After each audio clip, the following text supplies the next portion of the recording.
ઘણા વર્ષો પહેલાંની વાત છે. એક વિશાળ અને હરિયાળું જંગલ હતું, જ્યાં ઊંચા વૃક્ષો આકાશને અડતા હતા, જ્યાં વહેલી સવારના પવનમાં ફૂલોની સુગંધ ફેલાયેલી રહેતી, જ્યાં નદીનું પાણી કાચ જેવું સ્વચ્છ વહેતું. એ જ જંગલમાં એક દિવસ એવી ઘટના બની કે આખું જંગલ આશ્ચર્યમાં પડી ગયું. સવારનો સમય હતો. સૂરજ ધીમે ધીમે આકાશમાં ઉગતો હતો.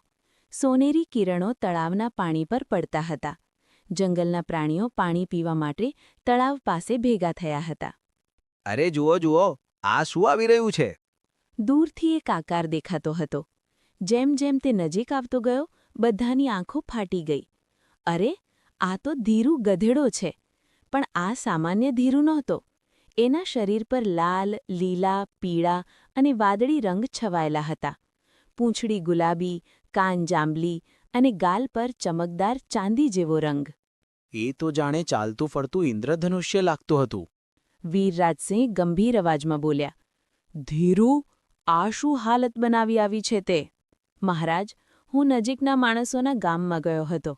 ત્યાં એક તહેવાર ચાલી રહ્યો હતો, રંગોનો તહેવાર. રંગોનો તહેવાર? હા, તેનું નામ છે હોળી. લોકો એકબીજા પર રંગ નાખે, પિચકારીથી પાણી છાંટે, નાચે, ગાય, હસે, બધા જૂના ઝઘડા ભૂલી જાય. મને એટલી મજા આવી ગઈ કે હું પણ ઊભો રહી ગયો અને બધા બાળકોએ મને પણ રંગી નાખ્યો.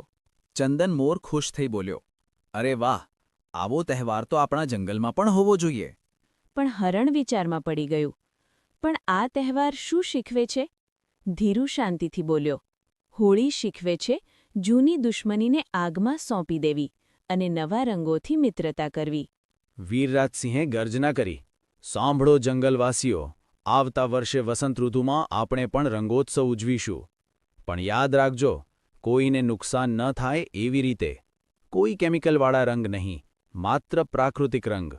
જંગલ ખુશીથી ગૂંજી ઉઠ્યું. બધા પ્રાણી સપના જોવા લાગ્યા કે આવતા વર્ષે આપણે પણ રંગોથી રમશું.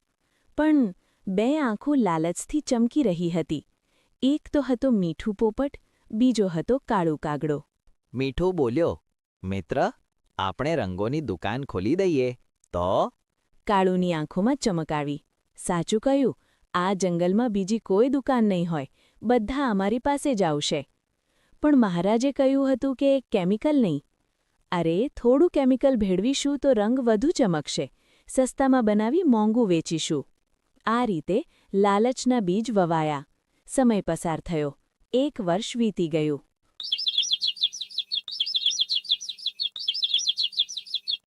હોળી નજીક આવી ગઈ. બધા પ્રાણીઓ તૈયારી કરવા લાગ્યા. જંગલમાં રંગબેરંગી ઝંડા લટકાવવામાં આવ્યા. ફૂલોની માળાઓ, ઢોલ નગારા.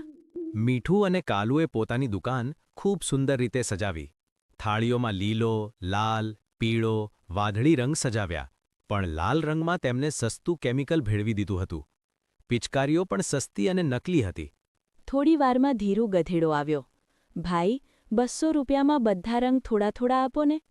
કાલુ બોલ્યો, આ વર્ષે બધું મોંઘું છે, ખાલી લાલ રંગ જ સસ્તો છે. 200 રૂપિયામાં ખાલી લાલ રંગ જ આવશે.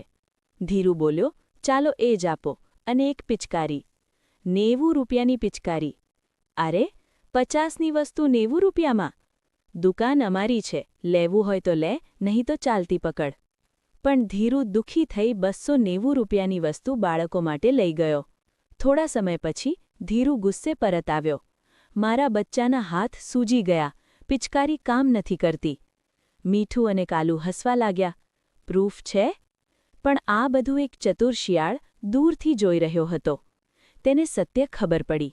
ચતુર શિયાળ નજીક આવ્યો અને કહ્યું, અરે ધીરુભાઈ, હું રંગોની દુકાન ચાલુ કરું છું. તમે કાલે મારા ત્યાંથી રંગ અને પિચકારી લઈ જજો. હું ફક્ત નેચરલ કલર અને સારી વસ્તુ જ વેચીશ, અને બહુ ઓછા નફામાં. આ રીતે શિયાળ દુકાન ચાલુ કરી અને સરસ ચાલી. તેને 200માં તો બધા કલર આપતો અને પિચકારી પણ 50 રૂપિયામાં આપી. અને આ રીતે મીઠું પોપટ અને કાળુ કાગડાની દુકાન બંધ થઈ ગઈ. હવે તેમને શિયાળ સાથે કાવતરું કરવાની યોજના બનાવી. મીઠું બોલ્યો, આ શિયાળની દુકાનને આગ લગાવી દઈએ. પણ પોપટે આ વાત સાંભળી લીધી. તે તરત વીરરાજ પાસે ગયો. મીઠું પોપટ અને કાળુ કાગડાની બધી વાતની જાણ કરી દીધી. રાત્રે જેમ જ મીઠું અને કાળું આગ લગાવવા આવ્યા, અચાનક ઊભા રહો, ઊભા રહો. વીરરાજ સામે આવ્યા, પોપટ અને હરણ સાથે. વીરરાજ ગરજ્યા, તમે લાલચમાં અંધ બની ગયા, તમે જંગલનો વિશ્વાસ તોડી નાખ્યો. તેમને પકડી લેવામાં આવ્યા, તેમને કારાવાસની સજા મળી. અને બીજે દિવસે બધા પ્રાણીઓએ ખુશીથી હોળી રમી. ઢોલ વાગ્યા, હાસ્ય ગુંજ્યું, ધીરુના બાળકો પણ ખુશ, ઝુમરી ચકલી જેવી ગરીબ માતાઓ પણ ખુશ. આ રીતે જંગલમાં ધામધૂમથી હોળી રમાઈ અને વીરરાજે એલાન કર્યું, હવેથી દર વર્ષે હોળી અને ધૂળેટી ધામધૂમથી રમાશે અને શિયાળ જ રંગોની દુકાન નાખશે. મોરલ: લાલચ હંમેશા નુકસાન કરે છે. થોડો ફાયદો મેળવવા માટે જો આપણે ખોટો રસ્તો પસંદ કરીએ તો અંતે પોતાનું જ નુકસાન થાય છે. ઈમાનદારી જ સાચો